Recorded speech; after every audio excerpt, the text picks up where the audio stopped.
Fandom, how's it going? Today we are reviewing the Flash Omnibus Volume 2 by Geoff Johns. So let's get into it.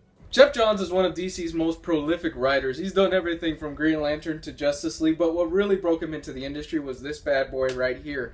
His 2000 run on The Flash. He did The Flash for about 3 years, and then he came back in about 2010, 2008 if I remember correctly, and he did Flashpoint and he brought back Barry Allen. This, however, is Wally West, and Wally West has been The Flash in various capacities for about 50 years until the New 52 when they... So I reviewed Volume 1 a few months back, and I gotta say, I think this is a much stronger offering of stories than the first volume, and you're getting more for your buck here. One of my main complaints for Volume 1 was that you were only getting like 12 issues. Here you're getting The Flash from 177 to issue 200, and DC First, The Flash vs. Superman.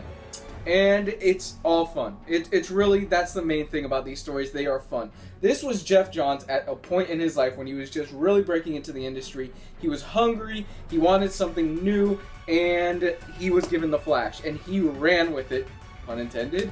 And some of the stories that have come out of this are some of the best stories that I think I've ever read for a superhero comic. One of the things that you're going to notice is that a lot of the first few issues inside of this book are going to be about a series of one-shots. You know, you're going to have the Flash with a Pied Piper, with Murmur, things like that.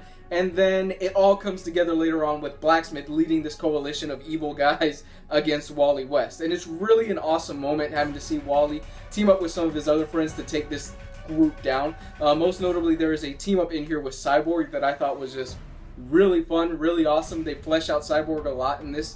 Yeah, he's got a few issues in here actually, and it's really great stuff. If you're a fan of Teen Titans and that character, you're going to get a lot out of this. One of my personal, really favorite stories in this thing was definitely the remastered or kind of remixed origin of Captain Cold. What Geoff Johns does in here is that he makes him more sympathetic in certain ways where you understand, okay, Captain Cold would go this route, and he would go this route with his sister, and you see the little breadcrumbs that kind of led to him getting the cold gun, the outfit, and all that other really cool stuff that the character is really known for. And I thought, you know what, you kind of made him not necessarily sympathetic, but I understand him as a villain more, and I understand where he's coming from more than he's just this guy that likes to steal money. Another one of my personal favorite storylines was when Flash has to fight Gorilla Grodd, and he actually has to track him down to Gorilla City. So that was really fun, really cool, and I love Gorilla Grodd as a villain, and he makes him such a formidable opponent for the Flash, where you think, oh, he's just a big gorilla, he doesn't really do anything. Yeah, he's a big gorilla, but he's got really strong telekinetic abilities, and incidentally, it actually leads to the creation of the Reverse Flash, or the second Reverse Flash in this case, because there was a Reverse Flash before in DC continuity. I know it's convoluted, but don't worry, it makes sense once you read it. In 5 issues, just 5 issues, what Geoff Johns does with the Reverse Flash ranks him up there as one of the biggest jerks in the DC universe. Jerk doesn't even really describe it. I hate the Reverse Flash. But in 5 issues, Geoff Johns put him up there as one of the top villains of the DC universe, in my opinion. What he does to Wally West in here is terrible. And what it happens is that it makes you even root for Wally more when he finally does go against him. And it culminates into one of the most epic showdowns that I've ever read in a comic book. Seriously, this is stuff that I haven't read outside of maybe an Invincible. Let's talk about the art for a minute. And Scott Kolins on this was born to do the Flash. Scott Kolins' pencils on this are beautiful. I love Scott Kolins' art, and the cover galleries that are in here are beautiful. I love everything he does in here. Drawing the Reverse Flash, drawing Gorilla Grodd, drawing Murmur, drawing Tar Pit, all these classic villains that you know and grow to love. He does them magnificently in here. Just the way he draws Wally West and his powers, where you see kind of Wally West kind of just fading into the scene when he's using his super speed, and when you see him transition from using the Speed Force, it's just, I love it. I love it so much. And the fight between Reverse Flash and Wally West the Flash is awesome. I love every single panel of it when they finally go head to head against each other. It is definitely an epic moment where if somebody else maybe had taken the pencils over from Scott Kolins, they would have drawn it more of a smaller scale. No, for this fight you needed a huge scale, and he shows it in every single panel. I know a lot of you guys like to see the book and what it looks like with the spine, so let me show it to you. There's that. There's the front. I really like this cover. There's the back.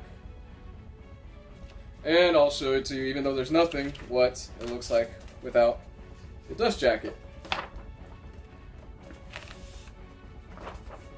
just solid black. You kind of see like a little emboss in here of a lightning, and it says the Flash Omnibus, but really nothing too crazy. So